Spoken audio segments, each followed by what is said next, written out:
আসসালামু আলাইকুম সুপ্রিয় শিক্ষার্থী বন্ধুরা, তোমরা কেমন আছো? আশা করি নিশ্চয়ই ভালো আছো। তো সম্মানিত অভিভাবকবৃন্দ এবং সম্মানিত শিক্ষকবৃন্দ, সবাইকে সাতকানিয়া অনলাইন পেজে স্বাগত জানাচ্ছি। আমি নাজমুল ইসলাম, সহকারী শিক্ষক ভৌতবিজ্ঞান, দানিখোলা উচ্চ বিদ্যালয়, ত্রিশাল, ময়মনসিংহ। তো সুপ্রিয় শিক্ষার্থী বন্ধুরা, তোমরা ইতিপূর্বে অবগত রয়েছ যে এনসিটিবি একটি সংক্ষিপ্ত সিলেবাস দিয়েছে, যা 30 দিনের কর্মদিবস। এই 30 দিনের কর্মদিবসের ওপর ভিত্তি করে, যেহেতু তোমাদের বার্ষিক পরীক্ষা হচ্ছে না, কাজেই এই 30 দিনের একটা কর্মদিবসের একটা সিলেবাস আমাদেরকে দেওয়া হয়েছে। এটা তোমরা অনেকেই হয়তো বা ফেসবুক সোশ্যাল মিডিয়ার মাধ্যমে জানো। এরপরেও আমরা ক্লাসে এগুলো নিয়ে আলোচনা করব যাতে তোমাদের সুবিধা হয়। এখন তোমাদের কাজটা কি করতে হবে? পরীক্ষা তো হবে না, তাই কাজটা করতে হবে, তোমাকে অ্যাসাইনমেন্ট তৈরি করতে হবে। আর এই অ্যাসাইনমেন্ট তৈরি করার জন্য 30 দিনের যে একটা কর্মপরিকল্পনা এনসিটিবি সিলেবাস এর উপর ভিত্তি করে তৈরি করেছেন, সংক্ষিপ্ত সিলেবাস যাকে বলা হয়। এই সংক্ষিপ্ত সিলেবাসের উপর ভিত্তি করে আমরা বিভিন্ন অনলাইন পেজে ক্লাসগুলো নিচ্ছি এখন, যাতে তোমাদের এগুলো লিখতে এবং কোনো কিছু সমস্যা হলে সেগুলো যাতে দূর করতে পারো এই ক্লাসগুলো দেখে। সেই সুবিধার্থেই আমরা এই সিলেবাসের অন্তর্ভুক্ত বর্তমানের সিলেবাসের যে এনসিটিবি যে নতুন সিলেবাসটা প্রকাশ করছে, এর ভিত্তিতে আমরা ক্লাসগুলো নেওয়ার চেষ্টা করব। এখানে ক্লাসগুলো মূলত ছোটো করা হয়েছে। যে কীরকম ছোটো করা হয়েছে, যে সিলেবাসটা অনেকাংশে ছোটো এইভাবে করা হয়েছে যে তোমার যে পূর্ববর্তী ক্লাসে তুমি যে বিষয়গুলো পড়েছ সেগুলো বাদ দেওয়া হয়েছে, এবং পরবর্তী ক্লাসে যে বিষয়গুলো পড়বি সেগুলো বাদ দেওয়া হয়েছে। অর্থাৎ নবম শ্রেণীতে তোমাদের যে বিষয়গুলো, আমি নবম শ্রেণীতে মূলত আজকে রসায়ন পাঠ আমার, এটা রেগুলার তোমরা নিয়মিত জানো। তো এই নবম শ্রেণীতে যে তোমাদের পাঠদানটা হবে, এই পাঠদানটা পূর্বে নবম শ্রেণীতে যে অধ্যায়গুলো, এই অধ্যায়গুলো তোমরা 17 মার্চ পর্যন্ত বা 16 মার্চ পর্যন্ত যতটুকু পড়ানো হয়েছে, এরপর থেকে কিন্তু তৈরি করা হয়েছে। তারপরেও এর সম্পূর্ণ তোমার শিক্ষণফল দেওয়া হয় নাই প্রতি অধ্যায়ের। এখান থেকে তোমার যেগুলো না পড়লেই নয়, মানে নবম শ্রেণীতে শুধু সেইগুলো দেওয়া হয়েছে। এবং তো তোমাদের বুঝবার সুবিধার জন্য এবং অ্যাসাইনমেন্টগুলো যাতে ভালো হয়, মানে সুন্দর হয়, সেগুলোর জন্য এই ক্লাসগুলো মূলত করা হবে। তো সুপ্রিয় শিক্ষার্থী বন্ধুরা, যে 16 মার্চ পর্যন্ত যতটুকু পড়ানো হচ্ছে সেটা তো তোমাদের সিলেবাসের অন্তর্ভুক্ত থাকবেই। এরপরে যে সংক্ষিপ্ত সিলেবাসটা করা হয়েছে, তোমার আজকে আমি যে অধ্যায়টা পড়াবো সে অধ্যায়টা হচ্ছে তোমার রাসায়নিক বন্ধন।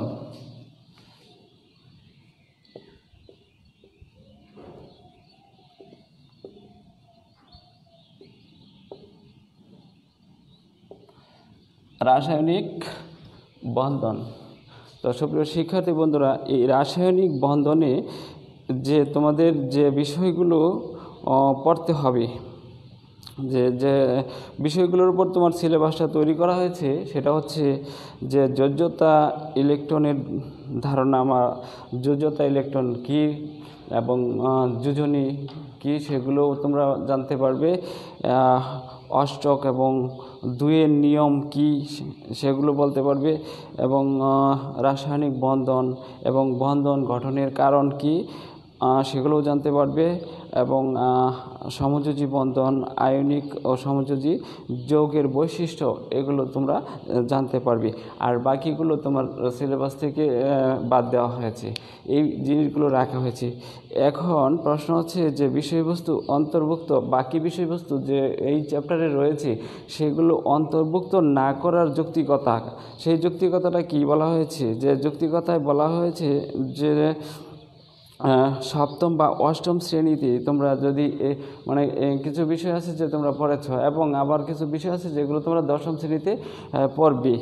আর একটা জিনিস হচ্ছে যে এই বিষয়গুলো, মূলত যে বিষয়গুলো আমি বললাম, এই বিষয়গুলো পাঠ না করলে বা না শিখলে তোমার পরবর্তীতে তোমার সমস্যার সৃষ্টি হবে। পরবর্তী শ্রেণীতে এই বিষয়গুলো শেখার সুযোগ সীমিত, কাজেই এই বিষয়গুলো এই নবম শ্রেণীতেই শেখা ভালো। তো সুপ্রিয় শিক্ষার্থী বন্ধু, সেই সুবাদেই এবং তারই প্রেক্ষিতে এনসিটিবি একটা কারিকুলাম তৈরি করে দিয়েছেন শিক্ষকদের জন্য, এবং সেটার উপর ভিত্তি করে শিক্ষক পড়াবেন এবং সেটার উপর থেকে শিক্ষক প্রশ্ন করবেন। এখানে প্রশ্নের ধরন হতে হবে তোমার সংক্ষিপ্ত প্রশ্ন হতে পারে, সৃজনশীল প্রশ্ন হতে পারে এবং গবেষণামূলক প্রশ্ন হতে পারে। এটা তোমাকে দেওয়া হবে, এটা তুমি স্কুলের টিচারের সাথে ফোন করে যোগাযোগ করে এই অ্যাসাইনমেন্টগুলো সংগ্রহ করবে এবং বাড়িতে বসে লিখবে, এবং যথাসময়ে বা নির্দিষ্ট সময়ে ওই শিক্ষকের কাছে তুমি এই অ্যাসাইনমেন্টটা জমা দিবে। তো এভাবে তোমার পরবর্তী শ্রেণীতে উন্নীত করার সরকার যে উদ্যোগ নিয়েছে, এটা খুব ভালো উদ্যোগ। আমরা মনে করি, শিক্ষকরা মনে করি যে অনলাইন ক্লাসের চেয়ে এই মূল্যায়নটা আসলে বেশি গুরুত্বপূর্ণ। কারণ হচ্ছে যে এটা লিখতে গেলে তো তোমাকে অন্তত পক্ষে পড়া টেবিলে বসতে হবে, দেখেই লেখো আর যেভাবেই লিখতে হবে, বা বই খুলতে হবে।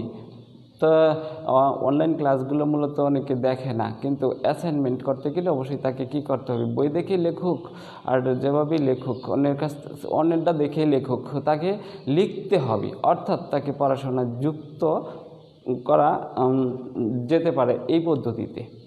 তো আমি মনে করি যে অনলাইন ক্লাসের চেয়ে এই যে এখন যে অ্যাসাইনমেন্ট নিয়মটা সরকার বা শিক্ষা মন্ত্রণালয় করে দিয়েছে, এটা যুক্তিযুক্ত।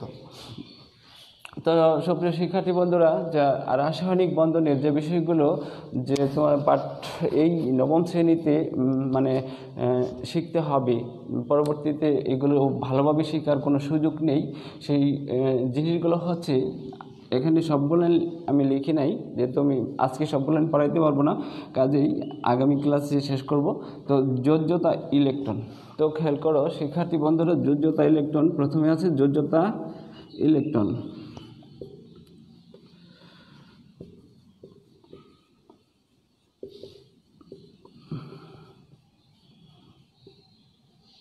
যোজ্যতা ইলেকট্রন,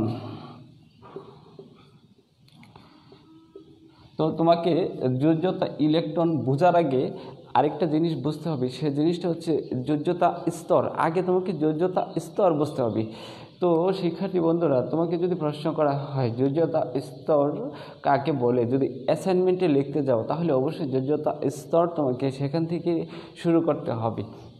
তো প্রথমে আমরা লিখি যে যোজ্যতা স্তর, যোজ্যতা স্তর। তো যোজ্যতা স্তর হচ্ছে, দেখো এখানে আমি যদি একটা ইলেকট্রন বিন্যাস করি, কোনো একটা মৌলের ইলেকট্রন বিন্যাস,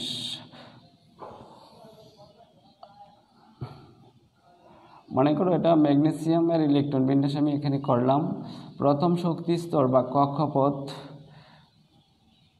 দুইটা ইলেকট্রন থাকবে। দ্বিতীয় শক্তি স্তরে 8টি ইলেকট্রন থাকবে, এটা তোমরা ইতিপূর্বে জানো, অষ্টম শ্রেণীতে ওটা রয়েছে। এবং সর্বশেষ যে শক্তি স্তরটা, অর্থাৎ এই শক্তি স্তরটাই হচ্ছে ম্যাগনেসিয়ামের সর্বশেষ শক্তি স্তর। কাজে এই শক্তি স্তরে ইলেকট্রন থাকবে 2টি, তাহলে 2টি মানে এটার ইলেকট্রন বিন্যাস হচ্ছে 2, 8, 2, এই হলো 10 আর 2 12, অর্থাৎ ম্যাগনেসিয়ামের ইলেকট্রন সংখ্যা হচ্ছে 12, এর ইলেকট্রন মোট ইলেকট্রন সংখ্যা 12, বিন্যাস করলাম আমরা 12টা ইলেকট্রনের। কাজেই তোমরা একটু খেয়াল করো যে যোজ্যতা স্তর হচ্ছে ইলেকট্রন বিন্যাসের সর্বশেষে, মানে সর্বশেষ যে শক্তি স্তরটা থাকে। হ্যাঁ, আরেকটা জিনিস খেয়াল করো যে প্রথম যে শক্তি স্তর, এই শক্তি স্তরটার নাম হচ্ছে কে, পরের শক্তি স্তরটার নাম হচ্ছে এল, পরের শক্তি স্তরটার নাম হচ্ছে এম, পরে যদি আরেকটা শক্তি স্তর থাকে তাহলে সেটা হচ্ছে এন। তে কে শক্তি স্তর ইলেকট্রন থাকতে পারে 2টি, এল শক্তি স্তরে সর্বোচ্চ ইলেকট্রন থাকতে পারে 8টি, আর এম শক্তি স্তরে ইলেকট্রন থাকতে পারে মূলত 18টি, আর এন শক্তি স্তরে ইলেকট্রন থাকতে পারে 32টি। কাজেই এম শক্তি স্তর, যেহেতু আমার ম্যাগনেসিয়ামের সর্বশেষ শক্তি স্তরে 2টা ইলেকট্রনই রয়েছে, 2টা লাগে, এটাও পূর্ণ, এটাও পূর্ণ, এটা অপূর্ণ রয়ে গেছে, আরও ধারণ করতে পারবে, এখানে আরও ইলেকট্রন ধারণ করার ক্ষমতা রয়েছে, কারণ এখানে এম শক্তি স্তরের ধারণ ক্ষমতা আছে 18টি ইলেকট্রন ধারণ করতে পারে, কাজেই এর ধারণ ক্ষমতা রয়েছে। হ্যাঁ, কাজেই তোমরা খেয়াল করো যে সর্বশেষ শক্তি স্তর হচ্ছে এম শক্তি স্তর, সর্বশেষ শক্তি স্তর, সর্বশেষ শক্তি স্তর কোন শক্তি স্তরটা? এম শক্তি স্তর, সর্বশেষ শক্তি স্তর হচ্ছে এম। কাজেই এই সর্বশেষ শক্তি স্তরকেই মূলত যোজ্যতা স্তর বলে। তাহলে তুমি এইভাবে সংজ্ঞায়িত করতে পারো যে ইলেকট্রন বিন্যাসের সর্বশেষ শক্তি স্তরকে যোজ্যতা স্তর বলে। এরপরে যে কথাটা আসছে যে যোজ্যতা ইলেকট্রন, একটু খেয়াল করো যে যোজ্যতা ইলেকট্রন, যোজ্যতা ইলেকট্রন। এখন যোজ্যতা ইলেকট্রন হচ্ছে যোজ্যতা স্তরে যতগুলো ইলেকট্রন থাকে তাকে যোজ্যতা ইলেকট্রন বলে। যেমন এখানে সর্বশেষ শক্তি স্তর মানে যোজ্যতা স্তর, এটাই হচ্ছে যোজ্যতা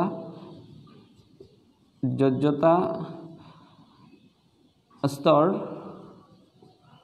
এই যোজ্যতা স্তরে ইলেকট্রন রয়েছে 2টি, তাহলে আমরা বলতে পারি ম্যাগনেসিয়ামের যোজ্যতা স্তরের ইলেকট্রন 2টি।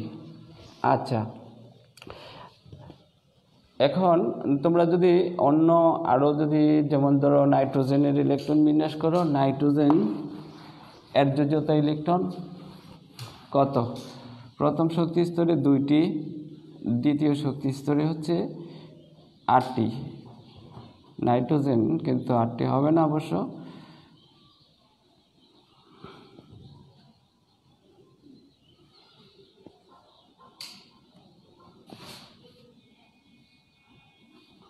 আচ্ছা, 5টা 6টা 7টা ইলেকট্রন হচ্ছে নাইট্রোজেন। খেয়াল করো এখানে কে শক্তি স্তর রয়েছে আর রয়েছে এল শক্তি স্তর, অর্থাৎ এল শক্তি স্তর হচ্ছে তোমার যোজ্যতা স্তর। আর এই যোজ্যতা স্তরে কতটি ইলেকট্রন রয়েছে? 2 আর 2 4 আর 1 5, তাহলে এল শক্তি স্তরে 5টি ইলেকট্রন রয়েছে। কাজেই আমরা বলতে পারি নাইট্রোজেনের যোজ্যতা ইলেকট্রন হচ্ছে 5।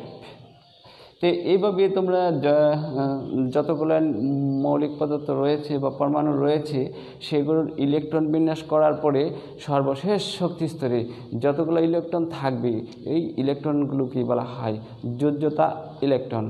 এবং ওই যে সর্বশেষ যে স্তরটা থাকবে একে বলা হয় যোজ্যতা স্তর।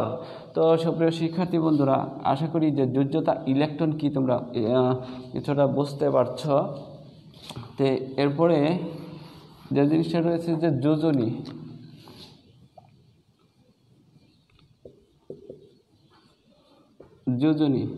যোজনী হচ্ছে যে কোনো মৌল যত সংখ্যক ইলেকট্রন বর্জন করে অথবা যত সংখ্যক ইলেকট্রন গ্রহণ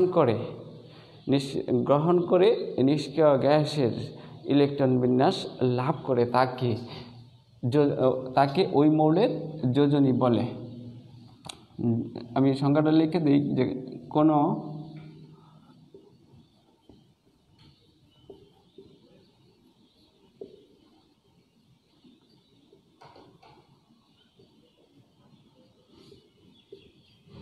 কোনো মৌল যত সংখ্যক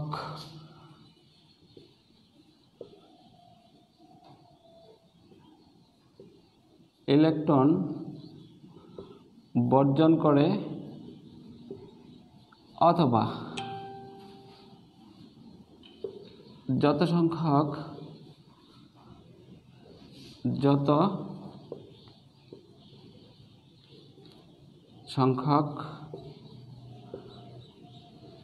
ইলেকট্রন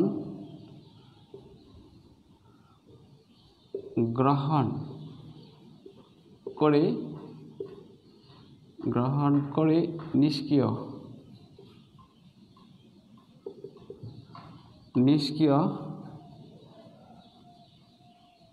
গ্যাসের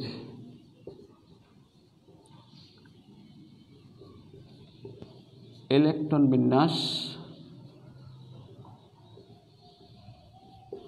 লাভ করে তাকে ওই মৌলের যোজনী বলে। তো সুপ্রিয় শিক্ষার্থী বন্ধুরা একটু খেয়াল করো যে আমি কী লিখছি, কোনো মৌল যত সংখ্যক ইলেকট্রন বর্জন করে, ধরো সোডিয়াম বর্জন করে নিষ্ক্রিয় গ্যাসের ইলেকট্রন বিন্যাস লাভ করে। এখন সোডিয়ামের ইলেকট্রন সংখ্যা হচ্ছে 11। এখন সোডিয়াম নিষ্ক্রিয় গ্যাসের ইলেকট্রন বিন্যাস অর্জন করতে হলে তাকে কি করতে হবে, একটি ইলেকট্রন অবশ্যই বর্জন করতে হবে। তো কয়টি ইলেকট্রন বর্জন করলো সোডিয়াম? একটি ইলেকট্রন বর্জন করলো। তাই সোডিয়ামের যোজনী হচ্ছে 1। তেমনি ম্যাগনেসিয়াম যদি তুমি ধরো, ম্যাগনেসিয়াম কোনো মৌল যত সংখ্যক ইলেকট্রন বর্জন করে। এখন ম্যাগনেসিয়ামের পার্শ্ববর্তী নিষ্ক্রিয় গ্যাস হচ্ছে নিয়ন 10 আর ম্যাগনেসিয়াম হচ্ছে 12। তো ম্যাগনেসিয়াম তার পার্শ্ববর্তী নিষ্ক্রিয় গ্যাস নিয়নের ইলেকট্রন বিন্যাস লাভ করবে। তাকে যদি নিয়নের ইলেকট্রন বিন্যাস ম্যাগনেসিয়াম যদি নিয়নের ইলেকট্রন বিন্যাস লাভ করে তাহলে তাকে 2টি ইলেকট্রন ছেড়ে দিতে হবে, অর্থাৎ 2টি ইলেকট্রন বর্জন করতে হবে। কয়টি ইলেকট্রন বর্জন করতে হবে? 2টি ইলেকট্রন বর্জন করতে হবে। কাজেই এই 2টি হচ্ছে ম্যাগনেসিয়ামের যোজনী। যেমন ধরো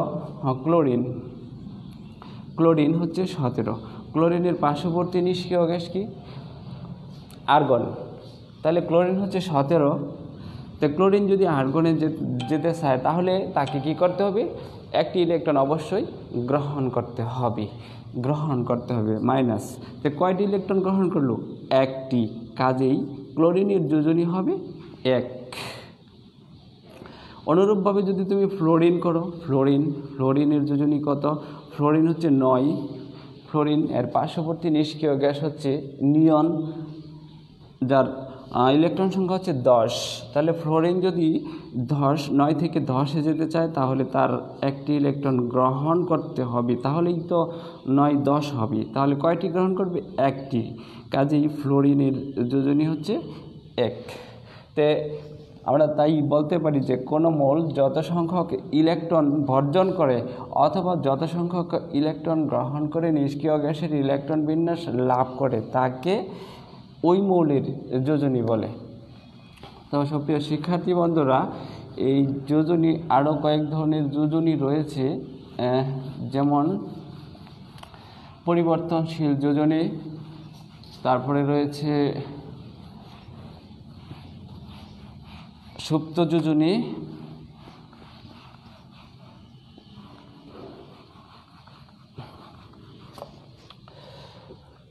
আচ্ছা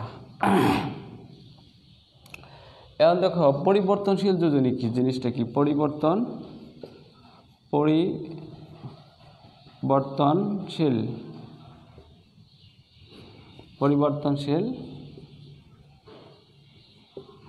যোজনী। তো পরিবর্তনশীল যোজনী হচ্ছে যে সকল মৌলের একাধিক যোজনী রয়েছে সেই সকল মৌল পরিবর্তনশীল যোজ্যতা প্রদর্শন করে, অর্থাৎ তার পরিবর্তনশীল যোজনী রয়েছে। যেমন ধরো সালফারের যোজনী হচ্ছে 2, 4, 6 তিনটি।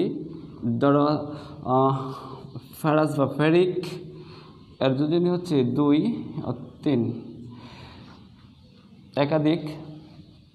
এরপরে যদি তুমি ধরো কপার যদি ধরো, কপার হচ্ছে 1/2। পরিবর্তনশীল যোজনী হচ্ছে যে সকল মৌলের একাধিক যোজনী রয়েছে তাকে পরিবর্তনশীল যোজনী বলে। এরপরে হচ্ছে যে সুপ্ত যোজনী। আরেকটা জিনিস মনে রাখবা যে আরেকটা যোজনীর নাম আছে যে সর্বোচ্চ যোজনী। সর্বোচ্চ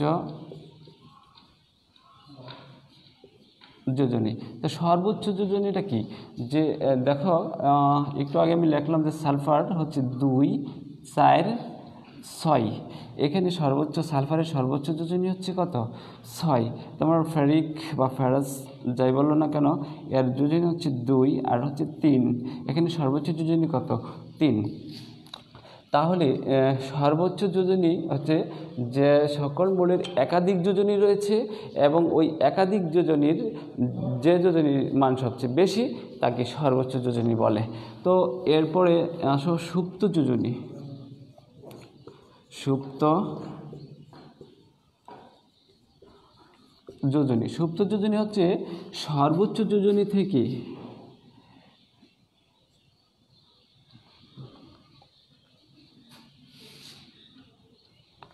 আরেকটা যোজনী লিখে নিই যে সক্রিয় যোজনী। সক্রিয় যোজনী, এই সক্রিয় যোজনী হচ্ছে যে কোনো একটা যৌগে যে যৌগ গঠন করছে যে সকল পরমাণু নিয়ে, সেই পরমাণুটাই হচ্ছে ওই যৌগের সক্রিয় যোজনী।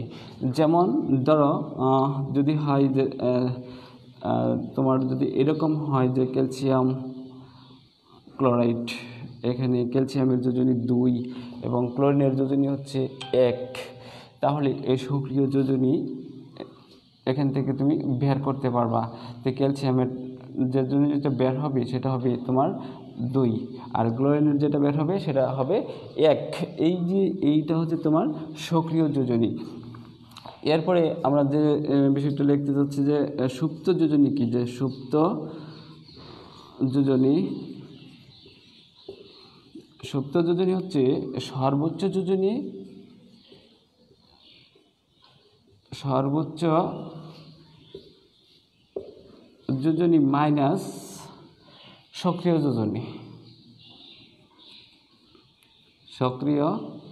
যোজনী। তো খেয়াল করো যে এটা সংজ্ঞা যদি বলো তাহলে এইভাবে বলবা যে সর্বোচ্চ যোজনী থেকে সক্রিয় যোজনী বাদ দিলে যা থাকে তাকে সুপ্ত যোজনী বলা হয়। এখন যদি আমি তোমাকে বলি যে H2SO4 এ মানে সালফার এর সুপ্ত যোজনী কত? সুপ্ত যোজনী কত? যদি এটা বের করতে বলা হয় তাহলে তুমি কিভাবে বের করবে? সালফিউরিক অ্যাসিডে সালফারের সুপ্ত যোজনী কত? তাহলে খেয়াল করো সালফারের সর্বোচ্চ যোজনী কত? সালফারের সর্বোচ্চ যোজনী হচ্ছে 2, 4, 6। তাহলে সর্বোচ্চ হচ্ছে 6, তাহলে এখানে আমরা 6 লিখব মাইনাস সক্রিয় যোজনী। এখান থেকে যদি তুমি সক্রিয় যোজনী বের করলে যে মানটা আসবে সে মানটাও হবে 6, তাহলে এটা হবে 0। অর্থাৎ সালফিউরিক অ্যাসিডের সুপ্ত যোজনী হচ্ছে 0। তোমরা এইভাবে প্রত্যেকটা যৌগের সুপ্ত যোজনী বের করে নিতে পারবে। তো এই হচ্ছে তোমার যোজনী। তো আশা করি যোজনী সম্পর্কে কিছুটা ধারণা হলেও পেয়েছ। এরপরে হচ্ছে অষ্টক ও 2 এর নিয়ম। অষ্টক এবং 2 এর নিয়ম। অষ্টক নিয়ম অষ্টক নিয়মটা হচ্ছে যে পরমাণুসমূহের সর্বশেষ শক্তি স্তরে যদি 8টি ইলেকট্রন থাকে এবং 8টি ইলেকট্রন থেকে পরমাণুগুলো যৌগ গঠন করে, 8টি ইলেকট্রন থাকলে নিষ্ক্রিয় গ্যাস ইলেকট্রন বিন্যাস অর্জন করে, ফলে যৌগ গঠন করে। যৌগ গঠন করলে যে নিয়মটা হয়, এই নিয়মটা হচ্ছে তোমার অষ্টকের নিয়ম। এখন সংজ্ঞায় যদি তুমি লিখতে চাও তাহলে এইভাবে বলবা যে পরমাণুর সর্বশেষ শক্তি স্তরে যদি 8টি ইলেকট্রন থেকে নিষ্ক্রিয় গ্যাসের ইলেকট্রন বিন্যাস লাভের মাধ্যমে অণু গঠন করে, তবে তাকে অষ্টক নিয়ম বলে। তো অষ্টক নিয়ম এর কিছু সীমাবদ্ধতা রয়েছে, তাই বিজ্ঞানীরা অষ্টক নিয়মের বিকল্প হিসেবে 2-এর নিয়ম অধিকতর গুরুত্বপূর্ণ এবং 2-এর নিয়মকে বেশি প্রাধান্য দিয়েছেন। সেটা হচ্ছে 2-এর নিয়ম।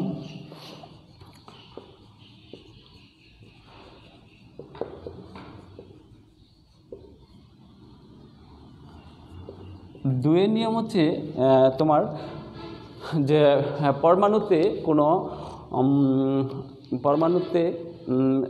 পরমাণুতে ইলেকট্রন বিন্যাসের সর্বশেষ শক্তি স্তরে যদি 2টি ইলেকট্রন থাকে তাহলে সেটা 2-এর নিয়ম।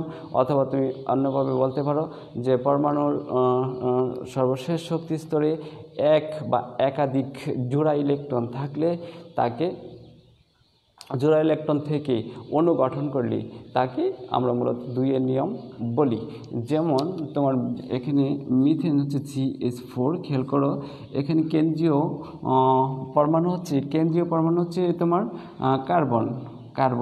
খেয়াল করো কার্বন ইলেকট্রন বিন্যাস যদি আমরা করি তাহলে প্রথম শক্তি স্তরে দেই 2টা, পরের শক্তি স্তরে খেয়াল করো যে পরের শক্তি স্তরে 1, 2, 3, 4, এই হচ্ছে কার্বনের ইলেকট্রন বিন্যাস। তো এখানে মোট হাইড্রোজেনের পরমাণু রয়েছে 4টি। তো এই যে দেখো একটা ইলেকট্রন শেয়ার করব, হাইড্রোজেন শেয়ার করে, অর্থাৎ 2টা ইলেকট্রন হলো, এইটা হলো 2-এর নিয়ম। মূলত এই 2টা ইলেকট্রন এখানে শেয়ার করবে, এখানেও শেয়ার করবে। এটা হচ্ছে 2-এর নিয়ম, এটা হচ্ছে 2-এর নিয়ম, এটা হচ্ছে 2-এর নিয়ম, এটা হচ্ছে 2-এর নিয়ম। তো এই 2-এর নিয়ম অনুসরণ করে এই মিথেন অণুটি গঠিত হয়েছে। তো সুপ্রিয় শিক্ষার্থী বন্ধুরা, তোমরা বুঝতে পারছো যে কোনো পরমাণুর ইলেকট্রন বিন্যাসের সর্বশেষ শক্তি স্তরে এক বা একাধিক জোড়া ইলেকট্রন থেকে যদি অণু গঠন করে তবে তাকে 2-এর নিয়ম বলে। যেমন ধরো এখানে মিথেন দিয়ে তোমাদেরকে বুঝিয়েছি যে এটা 2-এর নিয়ম। তো এখানে একটু খেয়াল করো তোমরা যে এখানে 2-এর নিয়ম কিভাবে অনুসরণ হলো। যে হাইড্রোজেন যেহেতু কয়টি ছিল, 4টি হাইড্রোজেন ছিল, 4টি হাইড্রোজেনের একটি করে ইলেকট্রন কার্বনের সর্বশেষ শক্তি স্তরের 1টি করে ইলেকট্রনের সাথে শেয়ার করে সে 2-এর নিয়ম অনুসরণ করছে। তো এটি অধিকতর গ্রহণযোগ্য অষ্টকের চেয়ে। তো সুপ্রিয় শিক্ষার্থী বন্ধুরা, তোমরা এই 2-এর নিয়মটাও আশা করি যে বুঝতে পারছো। তো এরপরে যে জিনিসটা রয়েছে যে রাসায়নিক বন্ধন জিনিসটা হচ্ছে যে অণুতে পরমাণুসমূহ যে আকর্ষণ বলের কারণে যুক্ত থাকে তাকে রাসায়নিক বন্ধন বলে। তো সুপ্রিয় শিক্ষার্থী বন্ধুরা, আজকে এই পর্যন্তই। আগামী ক্লাসে রাসায়নিক বন্ধন থেকে শুরু করে আর বাকি যে নতুন NCTB যে নতুন সিলেবাস, এই সিলেবাস কভার করার চেষ্টা করবো ইনশাল্লাহ। তো সে পর্যন্ত আমার সাথে থাকবে আশা করি। সবাইকে ধন্যবাদ জানিয়ে আজকের মতো বিদায় নিচ্ছি।